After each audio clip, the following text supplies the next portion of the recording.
think it's important for a person, in order to have a feeling of self-worth and a feeling of self-esteem, to have a purpose in life. Living a purposeless life, so what kind of significance is that, right?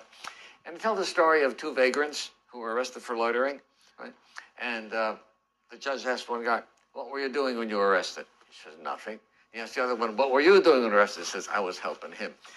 If you're helping somebody who is doing nothing, you're doing nothing, right? And I think if we have this kind of domino thing where everybody's helping everybody else, but nobody has an idea of what it's for. So I think we have to have a sense of purpose. And this may be where religion comes in, that religion says, no, the world wasn't a big accident. It was created for a purpose. And if you don't know what that purpose is, investigate, right? Look for a purpose in life. A purpose of the world and a purpose for yourself in the world. Because otherwise, to feel purposeless, my example is this. What kind of things have value to us? I tell people, go home and look at what kind of things you own. Right? There are some things that are aesthetic, ornamental. They have no function, but they're ornamental. And there are some things that have a function, and their values and their function. Okay.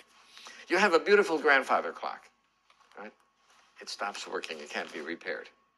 You keep it there because it's a beautiful piece of furniture, right? It's ornamental. It's attractive. You have a can opener that goes dull. It's not ornamental. You throw it away. Okay. Ornamental, aesthetic, versus function. Those are the only two criteria for value. What about me? Ornamental? I look in the mirror and I realize, no, not ornamental. Right? Well, my value then has to be on function. Well, what is my function? Is my function coming home from work, kicking off my shoes, putting on the slippers, sitting in front of the TV with a 6-can of beer? You know, that's not a function that can make anybody proud of being who self one is. So I think that in order to get a good sense of self-worth, and by the way, to give it to our children also, we have a purpose. What is my purpose in life? And within the family, what does this family stand for? If we look for purpose, right? It was a very great rabbi who says, the looking is the finding, right? Search, yeah, it's not a pot of gold at the end of the rainbow, right?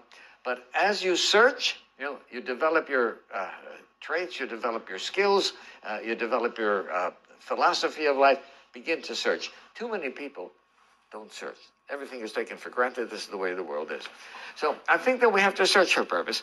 Many people will find a humanistic purpose. My purpose in life is trying to make life better for others. My purpose in life is trying to do something about the environment, right? To avoid acid rain, whatever. Okay. My purpose in life is trying to do something about famine in Ethiopia. You can find a purpose, but you have to look for a purpose. Too often, people just go along, traveling along from day to day, without giving any thought into purpose.